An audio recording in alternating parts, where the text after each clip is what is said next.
안녕하세요. 문근사입니다. 오늘은 우리 사회에서 자조적으로 말해지고 있는 금수저, 은수저, 흙수저로 불리는 수저 계급론에 대해서 이야기해 보겠습니다. 인류가 수렵 채집의 방식으로 살아올 당시에는 계급이 발생할 여지가 없었습니다. 이 사냥한 짐승이나 따온 열매들은 긴 시간을 저장하기 어려웠기 때문에 바로바로 소비해야 됐습니다. 그러므로 이 서로 나누는 방식이 공동체 삶의 당연한 모습이었습니다. 채집을 위해서는 수시로 장소를 옮겨 다녀야 했기 때문에 소규모 집단이 생존에 유리했습니다. 이 떠돌아다니는 삶이었기 때문에 갓 태어난 아이는 업고 가더라도 먼저 태어난 아이는 스스로 걸어서 이동해야 했습니다. 그런 이유로 아이들은 4살 이상의 터울이 져야 했습니다. 이 터울 안쪽에서 태어난 아이들은 죽임을 당하거나 버려지는 경우도 있었을 것으로 추측이 됩니다. 그러므로 자연히 인구도 더디게 늘어났습니다. 잉여 생산물이 없으니까 빈부격차가 생겨날 수가 없었습니다. 어떤 이유인지는 확실하진 않지만 인류의 생활 방식이 수렵 채집에서 농경으로 바뀌는 변화가 일어나게 되었습니다. 왜 이런 변화가 일어났는지는 인류사 연구자들 사이에서도 학설이 분분합니다. 이 수렵 채집 생활은 농경 생활에 비해 노동 강도가 아주 약합니다. 하루 2시간 정도의 노력으로 생계 해결이 가능했다고 합니다. 이에 비해서 농사를 짓는 일은 매우 고단한 일입니다. 이 편안한 수렵 채집 방식의 생활이 고단한 농경 방식으로 왜 바뀐 것인지는 아직도 의문으로 남아 있습니다. 농경이라는 것은 농토에 붙잡힌 삶을 살아야 가능한 생활 방식입니다. 생활 방식이 이동해서 정주로 바뀐 것이죠. 농사를 짓는 데는 또 손이 많이 필요합니다. 그래서 대규모 집단이 생산에 유리했습니다. 자연히 먼저 태어난 아이가 저절대는 나이가 되면 바로 다음 아이를 가지게 되었습니다. 아이들의 터울도 평균에서 2살로 줄어들었습니다. 인구가 늘어나기 시작했습니다. 농경을 통해서 수확한 이 나달들은 저장하기가 손쉬웠습니다. 잉여재산이 발생한 것이죠. 이 잉여재산이 있다는 것은 스스로 농사를 짓지 않더라도 약탈해서 살아갈 수 있는 길이 열렸다는 것을 뜻합니다. 빼앗으려는 자들은 무력을 조직했고 이것을 지키려는 자들도 폭력 집단이 필요해졌습니다. 바야흐로 군대가 탄생하고 전쟁이 시작되었습니다. 초창기의 이 약탈 전쟁에는 귀족 계급만 참가할 수 있었습니다.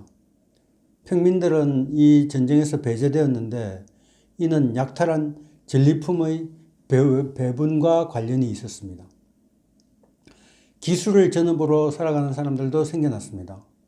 농부, 이해의 계급이 생겨난 것입니다. 이처럼 농경사회로의 진입이 계급을 발생시킨 원인이었다는 것은 널리 알려진 사실입니다. 한 국가의 농토는 이 물리적인 한계 때문에 더 이상 많이 무한정 늘릴 수가 없습니다. 그러므로 일정한 영역 안의 농업 생산성은 그 절대 한계를 가지게 마련입니다. 아무리 거대한 힘을 가진 권력자라고 하더라도 한 해에 수확할 수 있는 재산에는 명확한 상한선이 있었습니다. 물론 계속해서 생산량이 무한정 늘어난다면 모두가 부유해질 수 있었을 것입니다.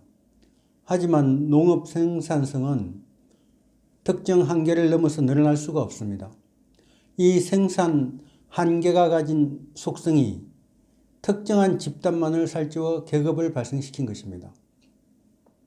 많은 토지를 소유한 지주들이나 아니면 농토를 빼앗아서 자기의 소유로 할 수 있었던 권력자들은 농노들을 거느리고 잉여 생산물을 계속해서 늘려나갔습니다. 이들은 점점 더 부유해질 수 있었고 그 부를 기반으로 새로운 부를 쌓아갈 수 있었습니다. 농노들은 노동력을 제공하는 대가로 의식주를 해결하는 것이 전부였기 때문에 재산을 모아서 자기들의 신분 상승을 꾀한다든지 이런 가능성은 없었고 오히려 지주의 재산 역할을 할 뿐이었습니다. 중세 조선도 계급사회였습니다. 용인 이씨 분재기에 따르면 양반계급이었던 율곡 이의 어머니 신사임당은 5딸 중 둘째였습니다. 사임당은 친정어머니가 소유한 종 172명 중 35명을 상속으로 받았습니다. 물론 노비에 딸린 농토도 받았겠죠. 이렇듯 노비는 주요 재산 목록 중의 하나였습니다. 양민농부는 자신의 소유 토지에서 생산되는 생산물로 그 해를 근근히 살아가는 것에 만족할 수밖에 없었습니다. 양민농부에게 특별한 사정이 생겨서 신분에 변화가 생겼다면 지주가 되는 길보다는 농노가 되는 쪽이 훨씬 가능성이 높았습니다.